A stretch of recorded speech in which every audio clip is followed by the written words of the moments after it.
protect, and defend preserve, protect, and defend the Constitution of the United States. the Constitution of the United States. So help me God. So help me God.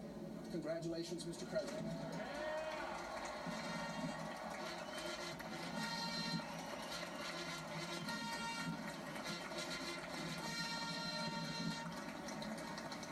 I presume this was earlier in the afternoon. Yeah, morning, I think.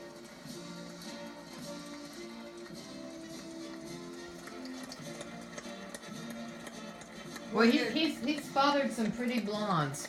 I'll say. His son isn't bad looking. Yeah, Eric's not bad looking. I love the little The young boy. son is a fox. I love that little. Oh, that little one is a doll. Oh my God. He's so cute. He's got to be the apple of Dad's eye.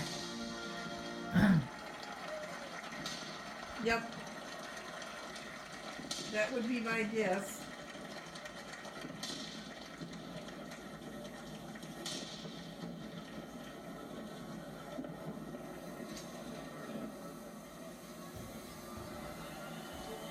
What a great honor to be able to introduce for the first time ever anywhere the 45th President of the United States of America, Donald J. Trump.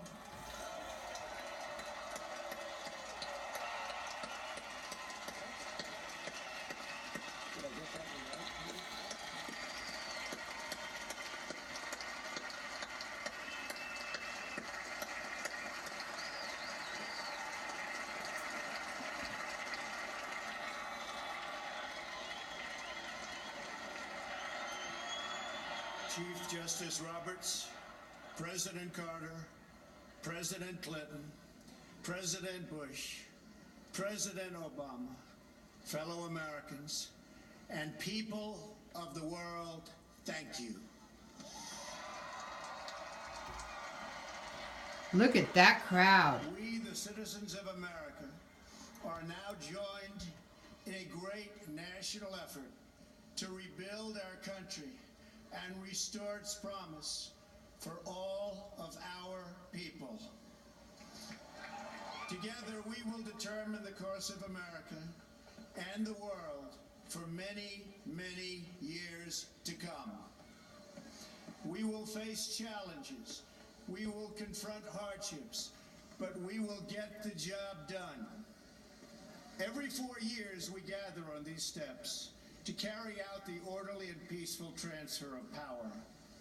And we are grateful to President Obama and First Lady Michelle Obama for their gracious aid throughout this transition. They have been magnificent. Thank you. Where is she? She's Why is there. she- She's there.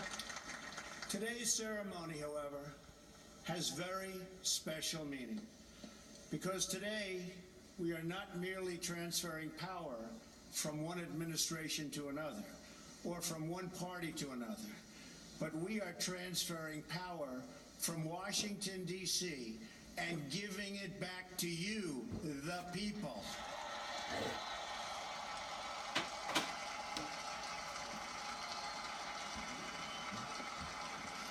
For too long, a small group in our nation's capital has reaped the rewards of government while the people have borne the cost. Washington flourished, but the people did not share in its wealth. Politicians prospered, but the jobs left and the factories closed.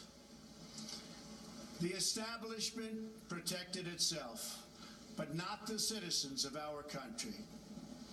Their victories have not been your victories. Their triumphs have not been your triumphs. And while they celebrated in our nation's capital, there was little to celebrate for struggling families all across our land.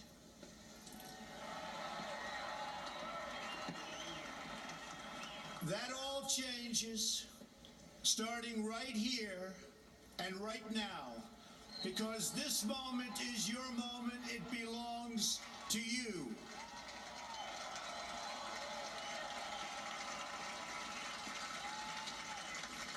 It belongs to everyone gathered here today and everyone watching all across America. This is your day. This is your celebration. And this, the United States of America, is your country.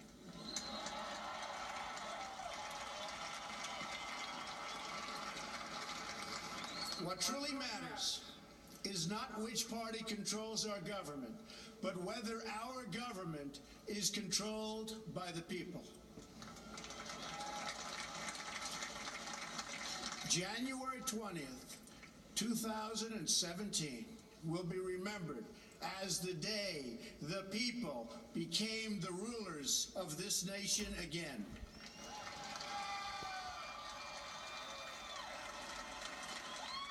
The forgotten men and women of our country will be forgotten no longer.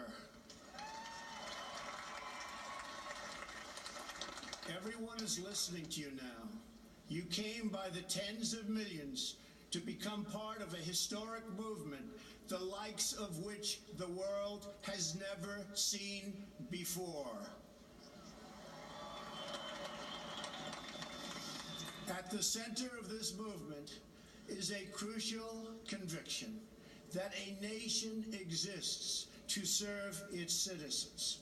Americans want great schools for their children, safe neighborhoods for their families, and good jobs for themselves. These are just and reasonable demands of righteous people and a righteous public. But for too many of our citizens, a different reality exists. Mothers and children trapped in poverty in our inner cities, rusted out factories scattered like tombstones across the landscape of our nation, an education system flush with cash, but which leaves our young and Those beautiful stairs look students steep, don't they? deprived of all knowledge. And the crime, and the gangs, and the drugs. This is a that great have stolen speech. Too many lives and robbed our country of so much unrealized potential. This American carnage stops right here and stops right now.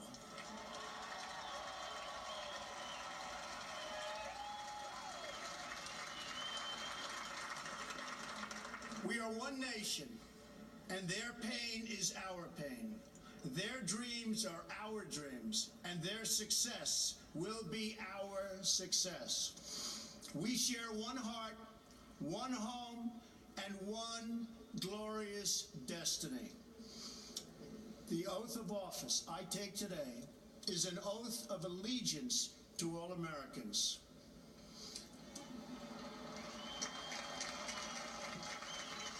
For many decades, we've enriched foreign industry at the expense of American industry, subsidized the armies of other countries while allowing for the very sad depletion of our military.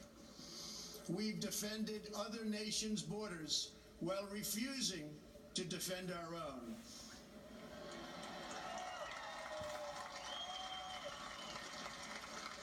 And spent trillions and trillions of dollars overseas while America's infrastructure has fallen into disrepair and decay.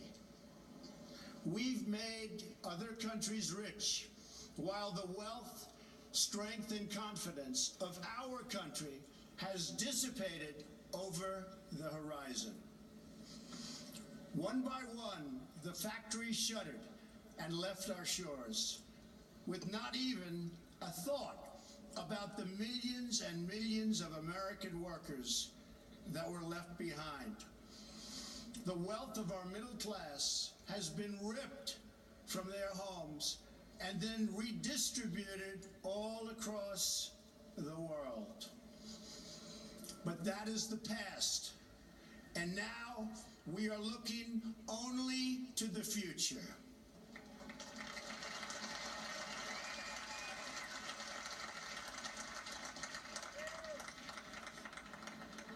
We assembled here today Did you see Hillary? for issuing a new decree to be heard in every city, in every foreign capital, and in every hall of power. From this day forward, a new vision will govern our land. From this day forward, it's going to be only America first. America first.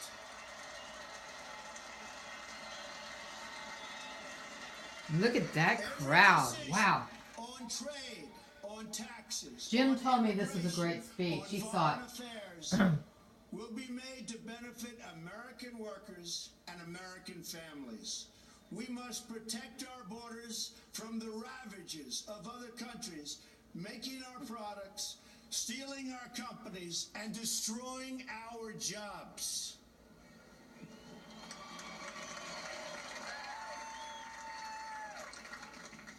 Protection will lead to great prosperity and strength. I will fight for you with every breath in my body, and I will never, ever let you down.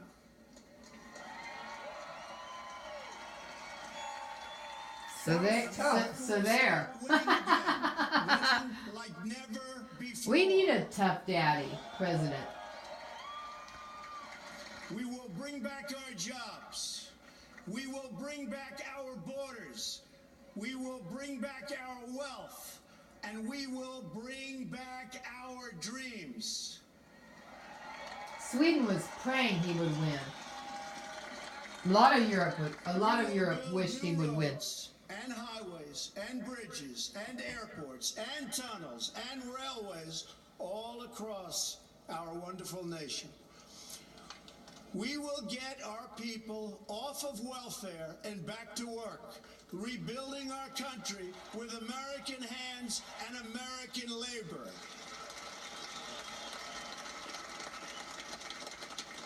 We will follow two simple rules: buy American and hire American.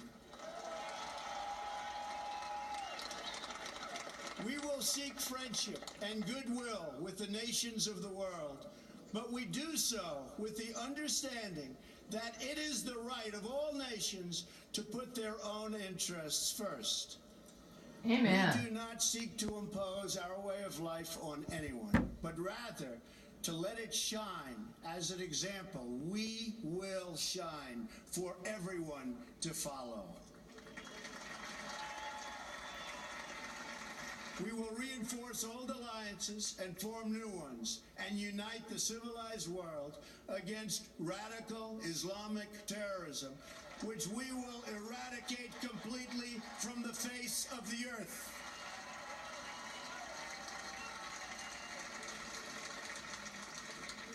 At the bedrock of our politics will be a total allegiance to the United States of America.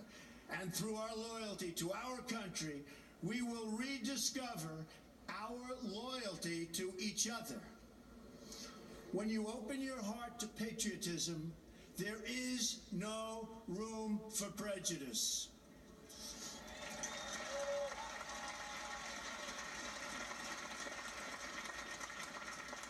The Bible Interesting tells crowd. us how good and pleasant it is when God's people live together in unity. We must speak our minds openly, debate our disagreements honestly, but always pursue solidarity. When America is united, America is totally unstoppable.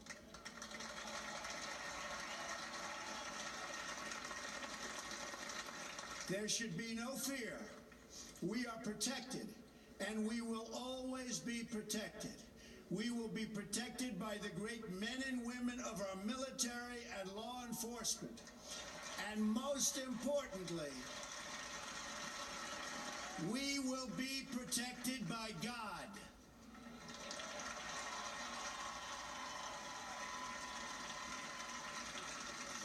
Finally, we must think big and dream even bigger. In America, we understand that a nation is only living as long as it is striving. We will no longer accept